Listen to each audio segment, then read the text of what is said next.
It was Sunday, June 6, 2010 at 3 in the morning when the lives of thousands of people across Colchester, Kingsville, and Leamington changed. Following 2 warnings earlier in the evening, the area was hit by an F2 class tornado. A state of emergency has been issued for Leamington after a tornado struck the area early this morning. Emergency crews rushed to the Seacliff Drive area where the damage was the worst. Thousands of trees uprooted and dozens of homes completely demolished. Luckily for Paul Verheyen, it was his second home. That tree is laying in our son's bed right now. We were here last night and my wife talked me into leaving. I wanted to stay, and I'm really fortunate that she talked us into going.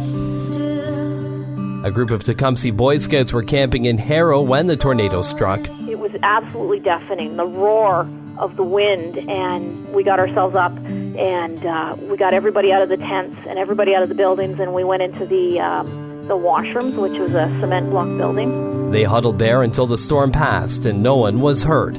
For Phil and Grata, it was a startling wake-up call. We didn't even make it out of our bedroom. It was quick. It was just probably a couple minutes, not even that maybe. It was just unbelievable. And the damage to his property was extensive. My barn is gone. It was probably about 30 by 60 barn. It's gone. My car's squashed. My fence is completely gone. It's across the street.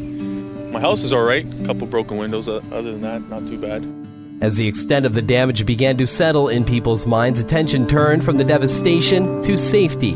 But as Leamington Hospital Vice President Sarah Padfield explained, no one was seriously injured. We haven't seen any serious injuries arrive at the hospital. We've had a few people come in with lacerations and cuts and scrapes and those types of things, but nothing serious at this point. Luckily, no one was hurt, but roads were closed and the power was knocked out to thousands for several days. Hydro One had crews on the ground quickly, according to spokesperson Danielle Gauvin. Hydro One has every available forestry and line crew out. They're assessing the damage right now. The problem is there's large trees on the roads blocking access to the power lines.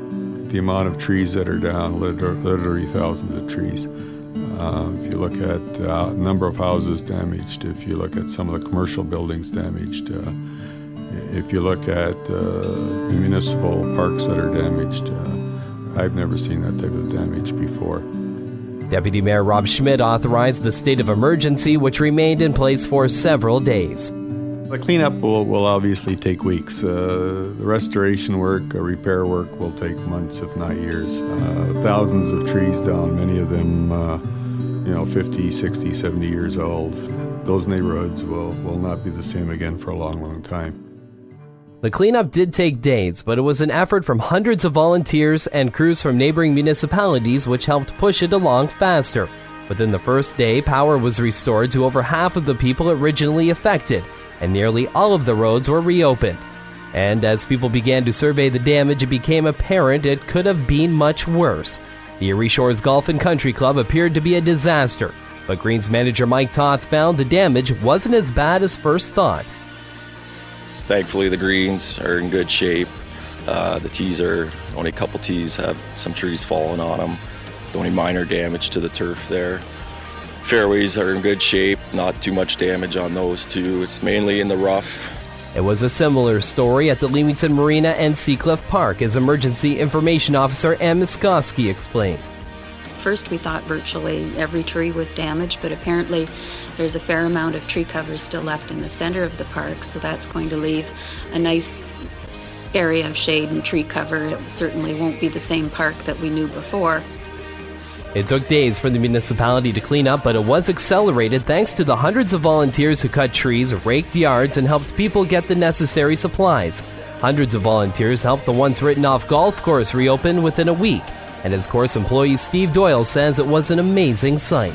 We've had about 75 to 100 volunteers out every day, and nobody stops. We're putting in 16-hour days, volunteers included, and we really couldn't have dreamed for a better outcome. It will be years before the memory of the 2010 tornado fades for Leamington residents, who each have their own way of remembering the storm. The destruction mainly. It's pretty messy out there. That it didn't kill anybody. The trees down, it was pretty intense. Seeing the devastation and just it came out of nowhere in a sense. The disaster. The area will never look the same. But as Deputy Mayor Rob Schmidt said, Leamington is a resilient municipality. Kevin Black, Leamington.